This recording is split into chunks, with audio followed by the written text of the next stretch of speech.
Hello दोस्तों, socio economic knock के साथ नया मुद्दा, नई बात। क्या असर डालेगा ये हम पर? क्या बदल जाएगा हमारे समाज में? आइए मिलकर जानने की कोशिश करते हैं। मौद्रिक नीति, मॉनेटरी पॉलिसी किसी भी देश या इकोनॉमी के लिए बहुत ही चर्चित शब्द है और जनरली कोई भी दिन ऐसा नहीं जाता जब समाचार में मौद्रिक नीति का उल्लेख न हो रहा हो। आखिर क्यों? क्या महत्व है इस टर्म का? जब आप मौद्रिक नीति बोलते हैं तो आपको तुरंत यह समझ में आता है कि यह कोई ऐसी नीति है जिसका संबंध मुद्रा से है। मुद्रा अर्थात इकोनॉमी में पैसा। तो पैसे से संबंधित जो भी नीति है, जैसे भी निर्धारित की जा रही है, जिन भी बातों को प्रभावित कर रही है, इन सब बातों की समझ मॉनेटरी पॉलिसी या मौद्रिक नीति की समझ है। मूलभूत रूप से मॉनेटरी पॉलिसी एक ऐसी पॉलिसी होती है जिसे किसी भी अर्थव्यवस्था में किसी भी देश का सेंट्रल बैंक इस्तेमाल करता है, जिससे कि वो अर्थव्यवस्था में मनी की उपलब्धता को कंट्रोल कर सके। The availability of money is controlled by means of a monetary policy by the central bank of any economy। मुद्रा की उपलब्धता से मेरा मतलब यह है वह पैसा जो लोगों के पास किसी भी समय पर खर्च करने के लिए उपलब्ध रहेगा। किसी भी अर्थव्यवस्था में पैसा विभिन्न प्रकार से लोगों में बटा होता है।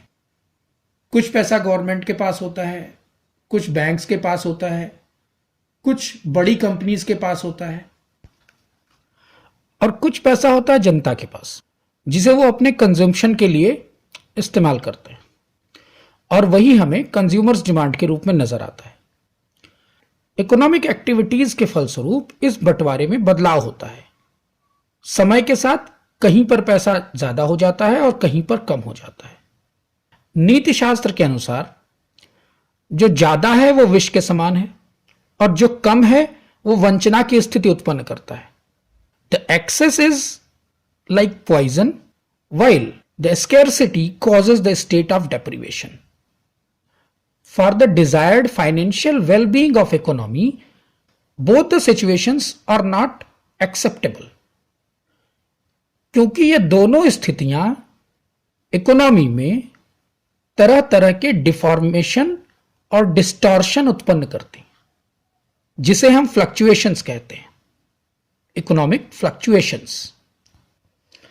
और सरकार न तो स्टेट ऑफ एक्सेस चाहती है और न तो स्टेट ऑफ डेप्रिवेशन चाहती है। इसलिए मौद्रिक नीति में सरकार का भी हस्तक्षेप होता है, जो हम आगे इसी वीडियो में देखेंगे कि किस प्रकार आरबीआई एक्ट 1934, जिसमें कि फाइनेंशियल एक्ट 2016 के अंतर्गत कुछ बदलाव आए हैं, एक मॉनेटरी पॉलिसी कमेटी को संदर्भित करता है। और अब तक यह बात भी स्पष्ट हो जानी चाहिए कि मौद्रिक नीति या मॉनेटरी पॉलिसी एक प्रकार से सरकार को स्टेट ऑफ एक्सेस और स्टेट ऑफ डेप्रिवेशन को अवॉइड करते हुए इकोनॉमी में मुद्रा के बंटवारे को मेंटेन रखने में मदद करती है। यहां पर एक दूसरे बहुत ही महत्वपूर्ण टर्म का मैं उल्लेख करने जा रहा हूं, जिसे कहते हैं price stability. The basic purpose of any monetary policy is maintaining the price stability in the economy. Being well aware with economics, you might have already correlated the price stability with two different terms which are very common, the inflation and the deflation. These are relative terms and we measure them as percentage. Like we say the rate of inflation or the rate of deflation is now so and so. Inflation and deflation are very common terms in economics, but their impacts are far-fetching. In some time we will have a different video for that, जहां आप inflation, deflation और उसके प्रभावों को भली प्रकार समझ पाएंगे। Why price stability is so important for any economy? That can be understood only when we are going to discuss inflation and deflation in details. Price stability, जो कि मॉनेटरी पॉलिसी के मुख्य उद्देश्यों में से एक है, जब भी हम उसकी बात करते हैं तो हमारा मतलब इस बात से रहता है कि इकोनॉमी में प्राइस स्टेबिलिटी बनी रहे, आर्थिक विकास के साथ साथ, न कि आर्थिक विकास की कीमत पर। लेकिन मॉनेटरी पॉलिसी केवल प्राइस स्टेबिलिटी तक ही सीमित नहीं है, इसके और भी कई अन्य उद्देश्य हैं। उनमें से एक है controlling the expansion of bank credit. It is important to control the amount of credits being given out by the banks by applying certain measures within the limits of monetary policy. Along with the control over expansion of bank credit, promotion of fixed investment is also very important. That is also being achieved using the monetary policy. In fact, controlling the supply of money in the economy has its own advantages and disadvantages. One of the disadvantages is that if extra money is available to the traders or to the manufacturers, they will hoard a lot of goods in their warehouses, and that is bad. That is bad overall for the economy. Also, using various instruments of monetary policy, common practices of banking are made efficient. So there also the monetary policy plays a vital role. One more thing that central banks achieve using the monetary policy is the direction of flow of available money.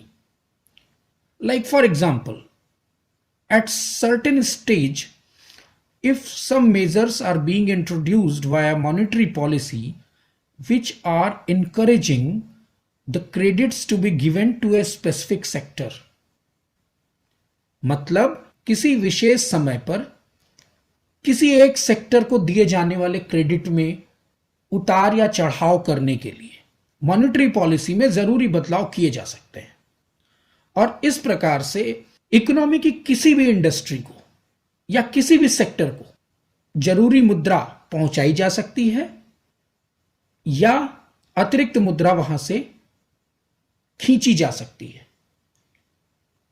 दूसरे शब्दों में हम इसे इस प्रकार समझ सकते हैं, the liquidity in the market, generally the supply of money और the availability of money is termed as liquidity in the market.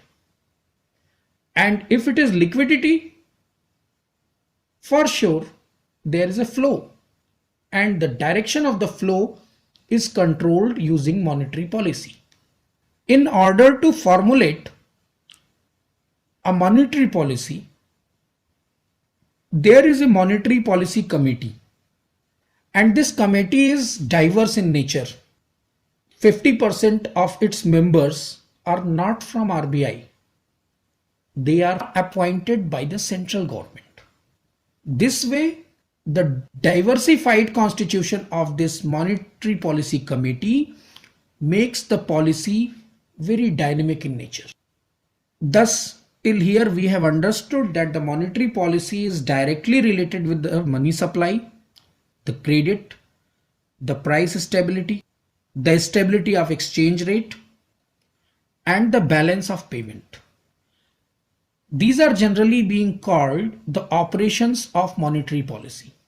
लेकिन इन ऑपरेशंस के अतिरिक्त यह बात भी उतनी ही दिलचस्प है समझने के लिए कि आखिर मॉनेटरी पॉलिसी इन सब ऑपरेशंस को कैसे कंट्रोल करती है, इन सब ऑपरेशंस को कैसे मूर्त रूप देती है। तो यहां पर मैं आपको यह बताना चाहता हूं कि इस लक्ष्य को प्राप्त करने के लिए मॉनेटरी पॉलिसी में बहुत सारे इंस्ट्रूमेंट्स का यूज होता है। These instruments are in themselves very vast and are having very profound effects on economy. But to understand the monetary policy, at least we can name them here.